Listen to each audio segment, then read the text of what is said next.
Olá, turma 151, tudo bem? Aqui é o professor Walter Martins, História e Geografia do PEJA. Mais uma vez juntos. Hoje é quarta-feira, dia 2 de junho, véspera de feriado, portanto amanhã não haverá aula.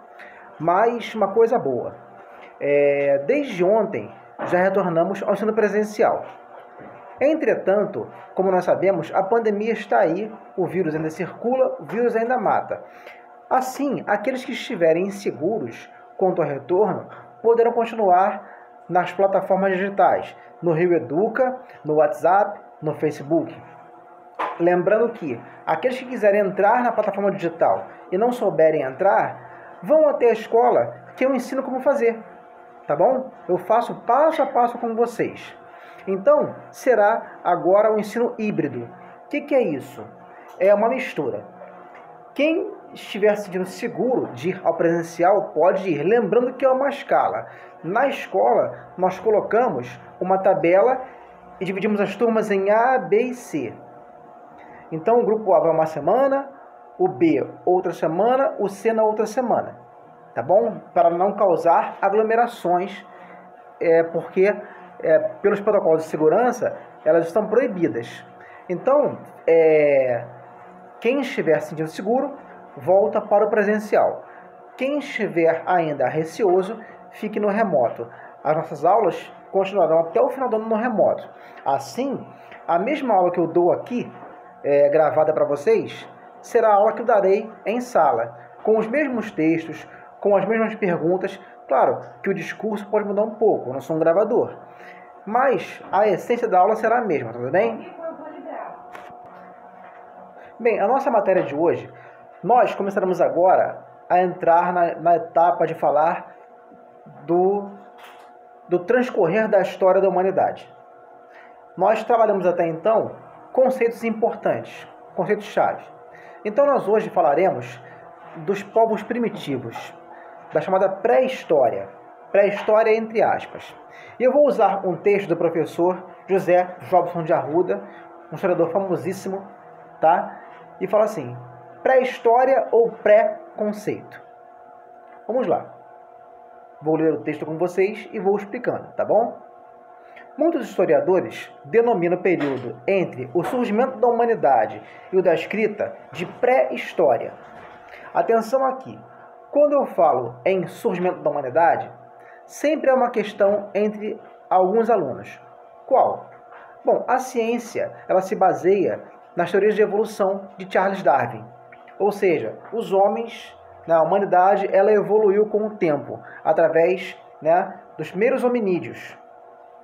Atenção aqui que Darwin nunca falou que o homem veio do macaco. O que ele falou é que homens e macacos teriam ancestrais em comum. Isso é uma outra coisa, tá bom? Mas os religiosos têm a crença no Gênese, os cristãos, pelo menos, que está na Bíblia. Eu não vou aqui entrar nesse mérito de dizer no que vocês devem acreditar ou não. Apenas fazendo uma ressalva aqui, tá bom? Afinal, aqui a aula é de história e não de religião, tá bom? Então, a pré-história, ela se inicia com o surgimento da humanidade, os primeiros hominídeos, há um pouco mais de 1 bilhão de anos, até a criação da linguagem escrita. Linguagem escrita que surgiu não como a nossa de hoje. A nossa escrita, ela, da forma que nós temos hoje, ela tem um pouco mais de 2.000 anos. E ela é bem recente. Mas recente com 2.000 anos, professor? Sim, bem recente. Se você pensar na escrita egípcia, hieroglífica, aquela dos símbolos que estão nas pirâmides, etc., aquela escrita tem mais de 7.000 anos. Portanto, bem mais antiga.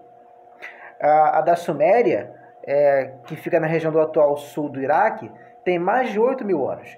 Portanto, 2.000 anos é recente. Tá bom? A origem dessa denominação está associada a uma concepção da história que surgiu no século XIX, ou seja, mais ou menos 150 anos atrás. Segundo essa concepção, só é possível recuperar o passado pela análise de documentos escritos, ou seja, somente através da escrita de documentos é que nós podemos recuperar a história segundo a concepção do século XIX. Hoje não é assim. Vamos continuar. Assim, a história de qualquer sociedade só começaria no momento em que houvesse o domínio da escrita. Todo o tempo que antecede esse período seria a pré-história. Ora, pessoal, então vejamos, por exemplo, o caso dos índios do Brasil antes de Cabral. Aqueles povos que aqui habitavam, nenhum deles conhecia a escrita. Então eles seriam, no ano 1500, pré-históricos. Mas em 1500, na Europa, vivia-se a idade, qual idade? Moderna. Então, é um descompasso aí. Então, quer dizer, aqueles povos, por não conhecer a escrita, não tinham história? Isso não existe. Não há povo sem história. Mesmo aqueles que não dominam a escrita. Ainda hoje, há povos ágrafos na Terra, sabia disso? Há povos ainda hoje que vivem de maneira quase que pré-histórica, entre aspas.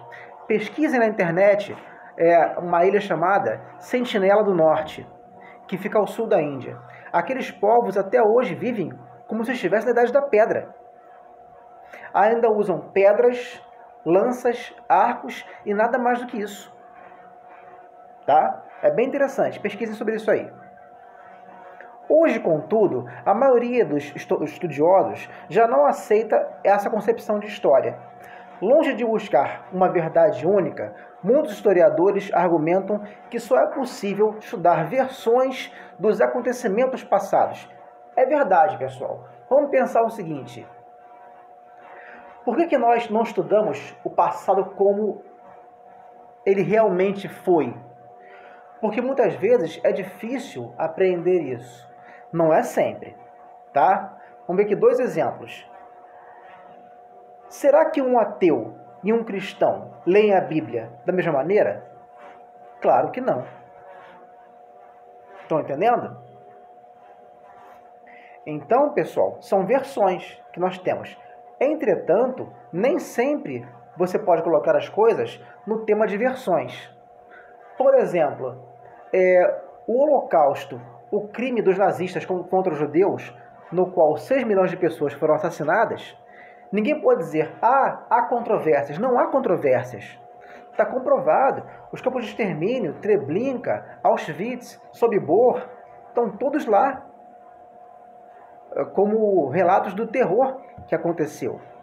Então, claro que muitas vezes, sim, não há como relativizar as coisas, tá bom? Vamos lá. Para isso, tudo que é produzido pelo ser humano, utensílios, ferramentas, obras de arte, etc., são fontes históricas. Sim, por exemplo, uma pirâmide do Egito, a pirâmide do faraó Quéops. Aquela pirâmide ela é uma fonte histórica. E nós podemos, mesmo sem conhecer a fundo a história, pensar, ora, um monumento daquele tamanho, cuja base é maior do que o Maracanã, e cujo topo é mais alto que o Maracanã, bem mais alto, para vocês terem uma ideia, ora, quem está enterrado ali é alguém humilde ou poderoso? Só pode ser muito poderoso. Então, aquela pirâmide, ela, embora seja um monumento arquitetônico, ela também é uma fonte histórica. Uma música pode ser uma fonte histórica. Quer ver uma coisa?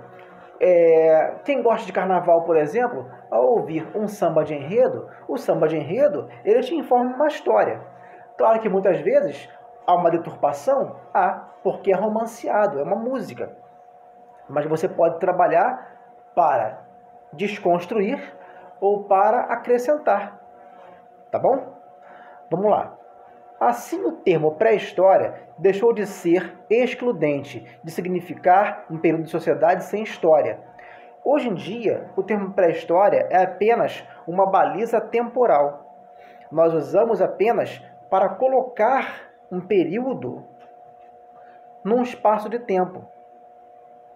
Tá bom? Não para dizer que havia povos sem história, porque não há povo sem história. Tá bom? Não há ser humano sem história. Tudo bem?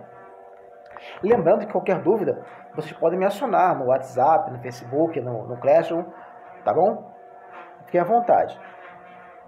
Para facilitar o estudo dos primeiros tempos da humanidade, os estudiosos dividiram a pré-história em 3 períodos. O Paleolítico ou Idade da Pedra Lascada. Paleo, em grego, quer dizer antigo. Então, o Paleolítico vai do surgimento da humanidade até mais ou menos 8.000 a.C. Por que mais ou menos? Porque as datas desse período são sempre aproximadas. São sempre aproximadamente cerca de, tá bom? O Paleolítico, ele é a maior etapa da história da humanidade. São milhões de anos. O Neolítico, neo quer dizer novo, ou Idade da Pedra Polida. Cerca de 8.000 a.C. até mais ou menos 5.000 a.C. Pedra lascada para pedra polida. Aí você viu uma evolução no trabalho da humanidade, não só nas pedras, nos ossos, na madeira. Só que a madeira não resiste tanto tempo, tá bom? Depois, Idade dos Metais. Mais uma evolução tecnológica. A função dos metais levou o homem a um outro patamar, homens e mulheres, tá bom? De mais ou menos 5.000 a.C. até mais ou menos 3.200 a.C., quando foi criada a escrita. Lembrando que, sempre que nós falamos em tempo antes de Cristo, a contagem é regressiva. Ou seja, depois, não antes, mas depois do ano 5.000, vem o ano 4.999. Tá bom? E assim vai, até chegar o ano 1, aí depois do ano 1, que seria o ano em que Jesus nasceu, até o ano 2021, onde estamos. Essa divisão, assim como o termo pré-história, deve ser utilizada com certas ressalvas. Foi o que eu falei. Por que ressalvas? Porque é um tempo aproximado. Além do mais, aqueles povos daquela época não contavam o tempo como nós contamos. Eles não tinham o calendário que nós temos. A contagem de tempo deles era uma contagem de acordo com as etapas da natureza. As estações, elas demarcam o tempo. Em alguns lugares, por exemplo, as estações são muito bem definidas. Por exemplo, na Europa, da parte temperada, né, aquela parte de clima um pouco mais frio, aquele negócio de primavera vem as flores, o verão o calor, o outono caem as folhas, o inverno a neve, isso é muito visível, né, nas regiões de clima temperado. Tá? Então, isso ajudou os seres humanos a contarem o tempo. Também se contava o tempo pela Lua. Você sabe, a Lua tem 4 fases. Cheia, minguante, nova e crescente. É essa a ordem mesmo. Tá? Inclusive, as fases da Lua, foi daí que veio a base para a montagem dos meses. Tanto é que nos calendários você ainda vê embaixo as luazinhas da semana quando será. Tá bom? Então vamos lá. Ela foi elaborada com base nos princípios evolucionistas e representa o passado das sociedades em etapas sucessivas. Segundo tal esquema, as sociedades viveram nos estágios de selvageria, barbárie e civilização. Veja bem, isso aí, esse tipo de divisão é uma divisão errada, mas que se usou por muito tempo. O que seria selvageria? A selvageria seria o estágio do ser humano quando ele praticamente vivia como um animal.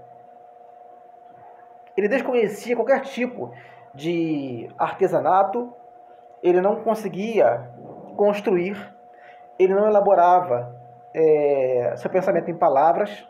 É a selvageria. Depois o ser humano ele começa a aprender a criar objetos, mas ele ainda não é civilizado. É a barbárie. E quando vem a civilização? Vem quando se cria regras, quando se cria leis, quando se cria a escrita. Tá bom? Ou seja, a civilização seria um estágio final, seria um produto final. Mas vejam bem uma coisa aqui. Os índios que viviam no Brasil em 1500 não eram selvagens e não eram bárbaros. Eles tinham regras não escritas. Eles tinham códigos de ética não escritos. Mas havia, então, um regramento social. Isso demonstra que havia, entre os historiadores mais antigos, um preconceito imenso em relação ao passado e em relação a certos povos. Tá bom? Então vamos lá. Na concepção evolucionista, grupos humanos, nos estágios selvagem e bárbaro, tinham cultura, mas não civilização. A civilização corresponderia a um estágio mais complexo da evolução, onde se domina a escrita. E não é assim, tá bom? Já falei aqui. Os índios de Marajó, por exemplo, tinham esculturas refinadas, conheciam a geometria através de figuras, não dos cálculos, mas de figuras. Então, era uma civilização que tinha sua complexidade, embora não conhecesse a escrita. As etapas da história representadas por essa concepção foram elaboradas com base no estudo do passado europeu.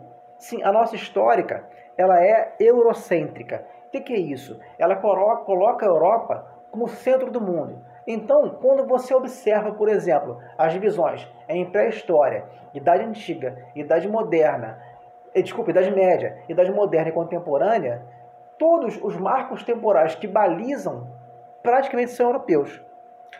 Exceto um, vamos lá, da pré-história para a Idade Antiga. Qual o marco basilar desse? É a escrita, que surge na Mesopotâmia, onde hoje é o Iraque.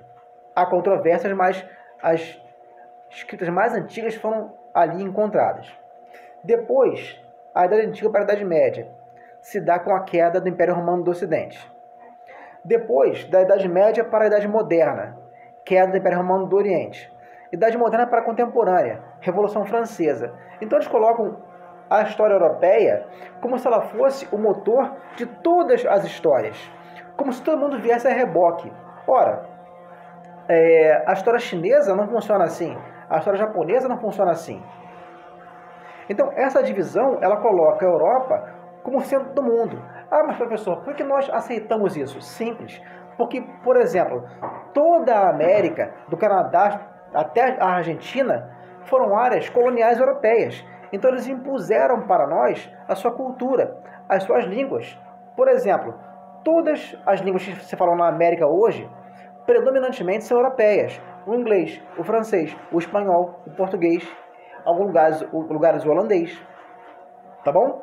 Vamos lá. Tal interpretação da história, baseada no evolucionismo, ignora a grande diversidade cultural existente entre a humanidade. É verdade. Inclusive, pessoal, olha só, essa questão das idades da história e do tempo também deve ser repensada. Ora, no calendário judaico, eu acho que esse é o ano 5.787, se não me engano. Depois eu vejo para vocês. Não 2021. A contagem de tempo é outra. O calendário chinês tem uma outra contagem. O calendário muçulmano tem uma outra contagem. Então, a nossa contagem de tempo ela é apenas mais uma. Vejam bem uma coisa aqui. Isso não é anormal. Pensem o seguinte: normal é uma criação humana, que depende do tempo e da região. Quer ver uma coisa? Você acha que uma mulher andar na rua de mini saia top é normal? No Brasil é normal. Agora, tentem fazer isso no Afeganistão, Arábia Saudita. Isso dá cadeia. Lá não é normal. Ver uma mulher de burca no Brasil é normal? Aqui não vai dar cadeia, mas também não é normal ver. Então, normal são regras. Assim como a contagem do tempo, o nosso normal não é o normal global. Tá bom? Então, tenham isso em mente. Aceitas as ressalvas e eliminados todos os preconceitos que eu falei agora aqui, que essa concepção envolve, vale reconhecer que tal divisão da história, ela é apenas basilar, ela pode nos auxiliar a entender, apenas isso. Então, quando eu coloco assim no quadro para vocês, Idade Média, Moderna, Contemporânea, eu não quero falar que isso aí é uma coisa certa e acabada. É apenas para nós colocarmos um marco temporal no nosso estudo. É para facilitar o estudo, mas não quer dizer que seja a única forma para você elaborar um estudo histórico. Vamos lá. Vamos falar do Paleolítico, para que nós possamos encerrar a nossa aula de hoje e na próxima aula falar do Neolítico. Tá bom? Vamos lá aqui. O Paleolítico, como eu falei antes, é o mais extenso período da humanidade, que vem desde o surgimento do ser humano até né? Mais ou menos 8.000 a.C. Durante essa longa fase da história, as baixas temperaturas obrigavam os seres humanos a viver em cavernas. Daí vem os homens das cavernas. Os seres humanos, os primeiros, viviam abrigados praticamente abaixo de árvores, por isso se fala em selvageria e barbárie. Depois, eles se abrigam em cavernas para escapar de animais selvagens, para escapar das chuvas, da neve, tá bom? Sem conhecer a agricultura, veja bem, a agricultura, ela marca o fim do Paleolítico.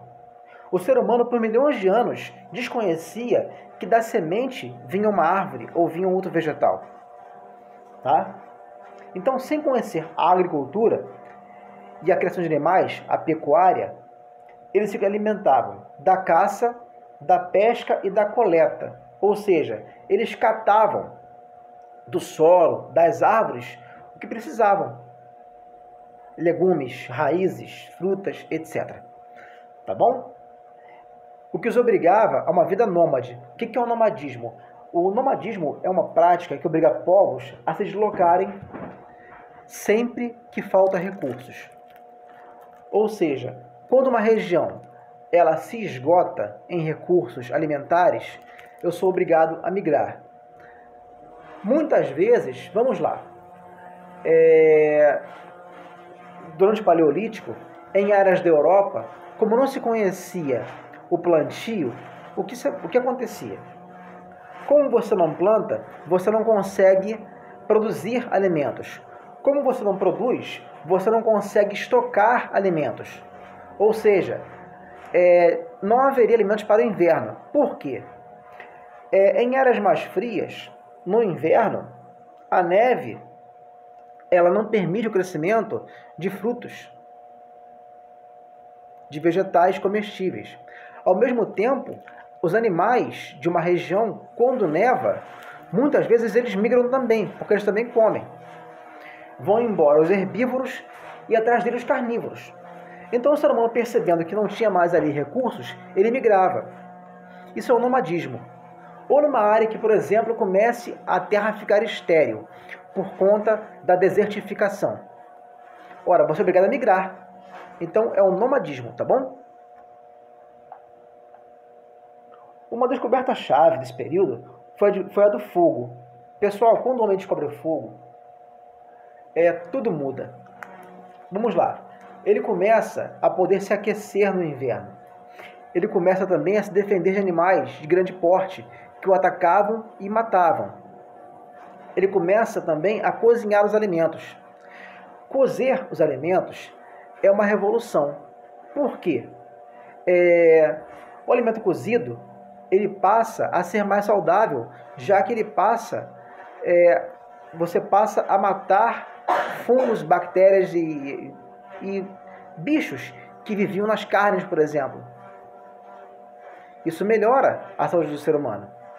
Isso então impulsiona a longevidade. Você passa a viver mais e também passa a se reproduzir mais.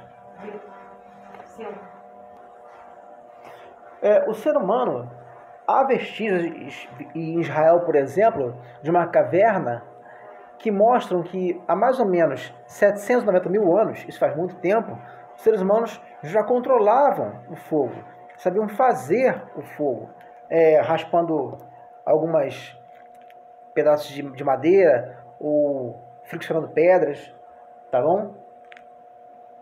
Então, aqui, com o domínio do fogo, os humanos tornaram-se mais independentes da natureza. Claro, eles agora podiam se defender, poderiam também se aquecer no inverno, tudo bem? Já dispunham de instrumentos de osso e de madeira. Isso no fim do Paleolítico, quando passaram a criar objetos mais refinados e não mais de pedra lascada. A pedra lascada como é que era? Pegavam duas rochas, batiam uma com a outra e as partes mais afiadas e mais cortantes eles usavam para criar machados, para criar pontas de lança, para criar facas de pedra, tá bom? Lembre-se, eles ainda não sabiam fundir metais. Por volta de 30 mil a.C., um resfriamento intenso ocorre no planeta. É a chamada Era Glacial ou Era do Gelo. O desenho, embora seja uma brincadeira, ele conta mais ou menos, né, da vida selvagem o que ocorreu. Essa glaciação ela atinge basicamente o hemisfério norte, ou seja, as terras ao norte do Equador. A Terra esfria bastante, tá? E várias áreas ficam inabitáveis. Então, isso obriga os seres humanos a migrarem para áreas mais quentes, tá bom? Inclusive, foi essa glaciação que facilitou a extinção de grupos humanos como os neandertais e fez predominar o nosso grupo, que é o grupo Homo sapiens. Repito, não é religião. Segundo a ciência, nós somos o fruto de várias evoluções. E houve vários grupos humanoides semelhantes a nós que habitaram a Terra. Tá bom? O Neandertal foi um deles. Tá? Então, o ser humano, como nós, o Homo sapiens, ele começou então a desenvolver-se ainda mais. Ele começou a fabricar objetos mais refinados. Ele passa também a deixar registros em pinturas rupestres, ou pinturas nas cavernas. Tá bom? Então, pessoal, nossa aula de hoje fica aqui. Cuidem-se, usem máscara, não esqueçam disso. Repito, quem estiver seguro pode voltar para a escola, com máscara também, tá?